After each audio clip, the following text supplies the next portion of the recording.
bookworms, gather round. If you're feeling the bookish vibe after this review, I'd be eternally grateful if you could snag a copy and support the author.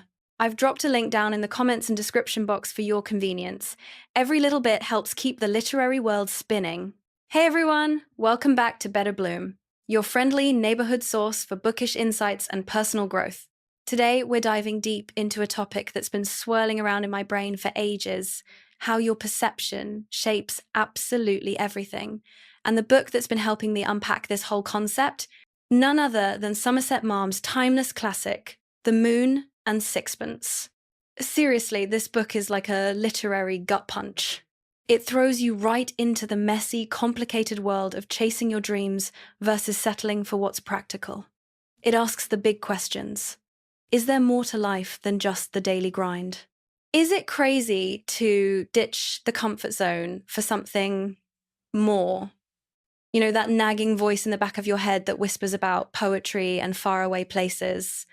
But let's be real. How many of us actually dare to silence the daily anxieties, toss aside the financial worries, and chase after that elusive poetry and faraway places thing? It's easy to dream, but it's a whole different ballgame to actually times do asterisk. Most people, as Maugham so eloquently put it in The Moon and Sixpence, never become what they were meant to be, because they become what they have to be. The moon is that shimmering ideal, that thing we yearn for deep down. The sixpence, that's the gritty reality, the day-to-day survival. So, which one do you choose? Do you reach for the moon, or do you keep your head down, focused on those pennies that pay the bills? Now, I know the answer is different for everyone, but something I've been pondering lately is what creates those vastly different answers? What makes one person cling to the familiar while another throws caution to the wind? Flipping through the pages of The Moon and Sixpence gave me some serious food for thought, and I'm excited to share those insights with you today. My hope is that this video will give you a new perspective and help you make choices that lead to a life you truly don't regret. Your perception determines your path.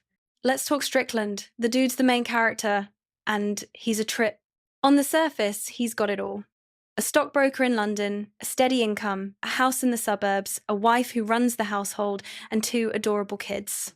Sounds like the picture of success, right? The kind of life people envy. But then, bam, this seemingly quiet, even boring, middle-aged guy suddenly blows up his entire life. He walks out on his family, leaves everything he's worked for, and jets off to Paris to become an artist. A painter. He leaves a note for his wife that's barely 10 lines long, saying he's not coming back. 40 years old, and Strickland just coldly tosses away his wife and kids for some hazy dream of art. In the eyes of society, it's a downright idiotic decision. Why? Because he's giving up a comfortable, secure life for a life of poverty and uncertainty. Strickland dedicates every ounce of his energy to painting, completely neglecting basic needs like food, clothing, and shelter. He'll take any odd job to scrape together some cash, but as soon as he has enough, he blows it all on paint and locks himself in his studio. And it gets worse. He's not even like a prodigy. He's taking a huge, reckless gamble on a future that's far from guaranteed. Most artists start young, hone their skills for years. Strickland is relying on a childhood dream with little to no formal training. It seems, to most people, like he's a fool. But Strickland has a comeback for that. You're the fools. He says, I have to paint. I can't help myself. When a man falls into the water, it doesn't matter how good a swimmer he is. He has to struggle to get out, or he'll drown. Think about that for a second. Does someone need to be an Olympic swimmer to try and save themselves? Does someone need to have all the right conditions to pursue their dreams? Or is it just about the raw, desperate need to times try, asterisk? Is Strickland the fool, or is the world foolish for not understanding that drive? So many people use other people's standards of success and gain to measure their own choices. They spend their precious, limited time living unhappy lives they don't enjoy, But what about the person who spends their life chasing a dream, regardless of success or failure? Is that foolish or courageous? Psychologist Carl Jung said that people will do anything, even resort to all sorts of devious maneuvers to avoid facing their own soul.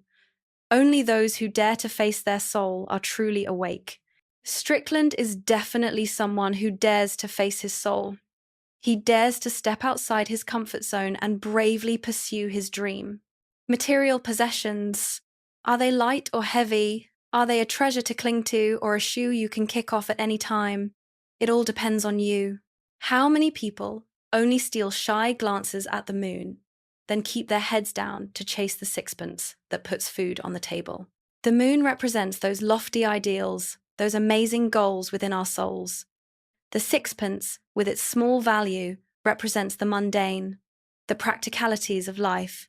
We live in a world where sixpences are everywhere, where clinging to possessions and chasing desires is the norm. Do we become slaves to time, rushing through our limited years, trapped in a web woven by relationships, forgetting our original goals, and becoming numb to the idea of being someone else? If you're always looking down at the ground for sixpences, you're going to miss the moon. We all have our little streams, our little creeks. Only those who insist that life is too short and want to live the rest of their days their way will turn themselves into great rivers and oceans. Now, if you're thinking I'm serving up a heaping plate of toxic follow your bliss nonsense, hold on. The famous philosopher Schopenhauer once said that the biggest prison in the world is people's perception. What binds a person isn't wealth, a job, or family, but perception. Different perceptions lead to different lives, and happiness is entirely up to you to define. The Moon and Sixpence. No matter what choice you make, the answer lies within your own heart. Your perception determines your priorities. Strickland's wife, she's a woman of high society who loves the finer things in life. For her, life was a calm, quiet river. But one day, a wave suddenly rose, because her husband left without warning, leaving a mess and disrupting her peaceful reality. They had been together for 17 years, and yet her husband, who she thought she knew best, turned out to be the most distant. Not because of an affair, but because of painting. He abandoned his wife and children, making her feel incredibly ashamed and disgraced. She fell into despair, but woke up immediately because her support had collapsed. She could only stand on her own. She quickly learned to type, rented out the house, sold her belongings, and moved into a small house. When no one else was around, the earth continued to spin. With hard work, her career gradually took off, and her children became successful. Eventually, she was able to move back to a new community, quit her typing job, and return to the upper class. Because in her perception, relying on others was not glorious.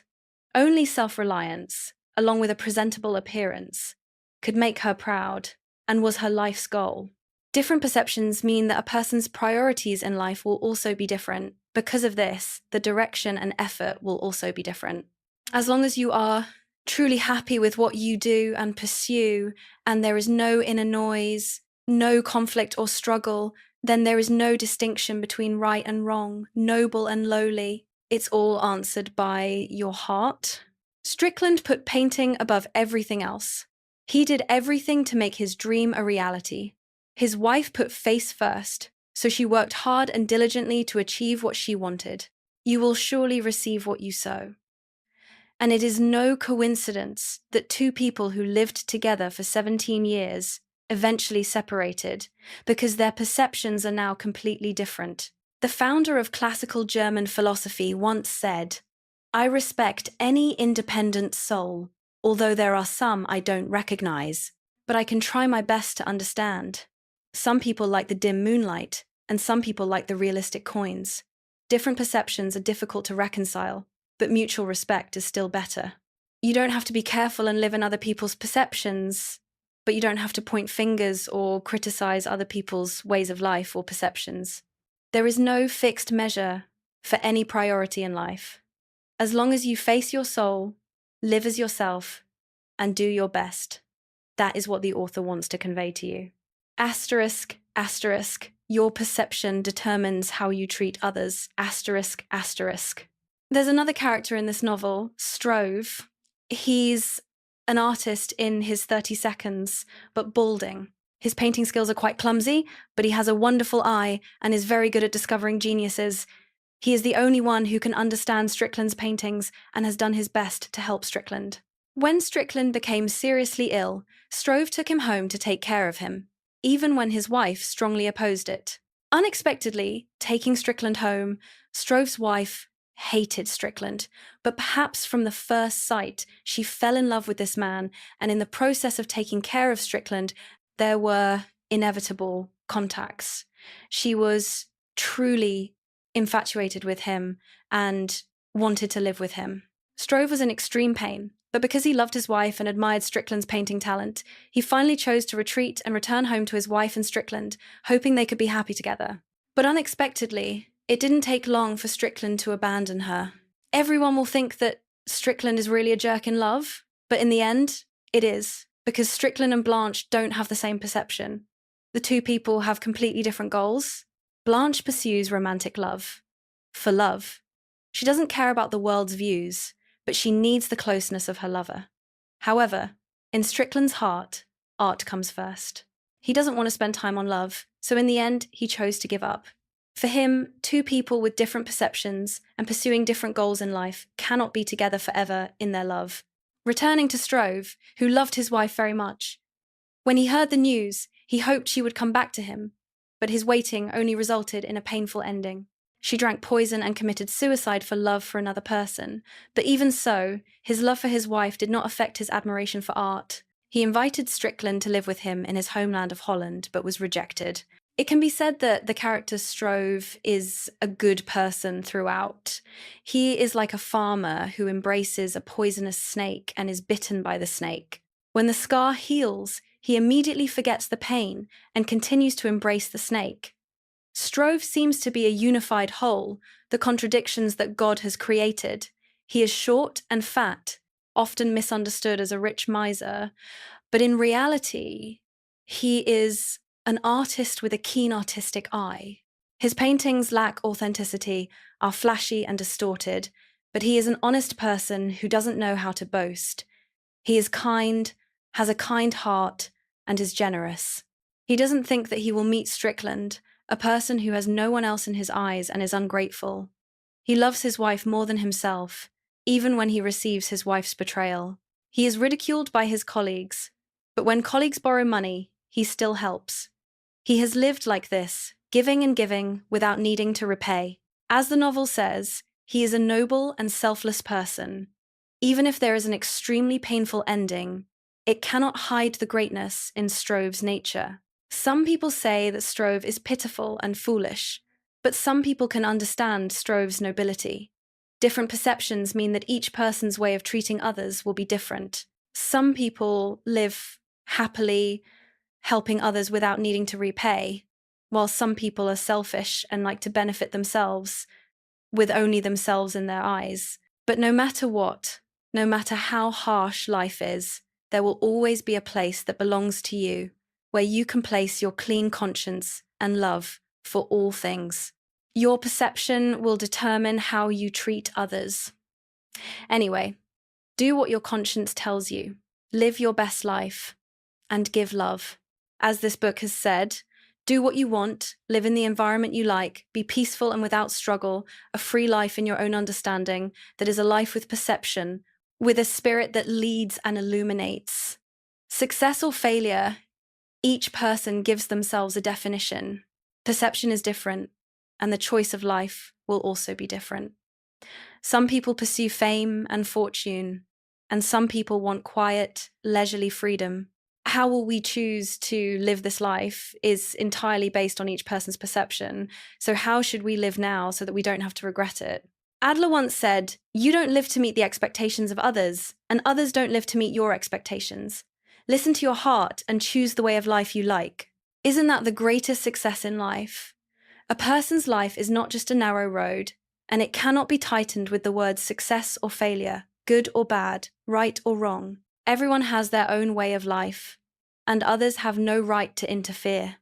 And there is no distinction between high and low methods of living, as long as you like it. Van Gogh said, "There is a fire in everyone's heart, and those who pass by can only see smoke." You live for the fire in your heart, not for the smoke in the eyes of others. Whether you look up at the starry sky or walk on the ground, live the way you want. As long as you don't feel conflicted or struggling in your heart, that's enough. And those who always try to pursue their dreams are all beautiful. I wish you and me, all of us, will have a wonderful life, living as we wish and living our best with this life. Thanks for listening! If you found this video helpful, please spread it to those who need it. Support Better Bloom with a like, follow, and turn on the notification bell to watch my latest videos. Thanks again, and see you in the next video. And hey, don't forget to subscribe to Better Bloom for more heartfelt book reviews. I'd love to hear your thoughts. Drop a comment below and tell me what you think. Did this book resonate with you? What are you chasing? The moon, the sixpence, or something else entirely? Let's chat.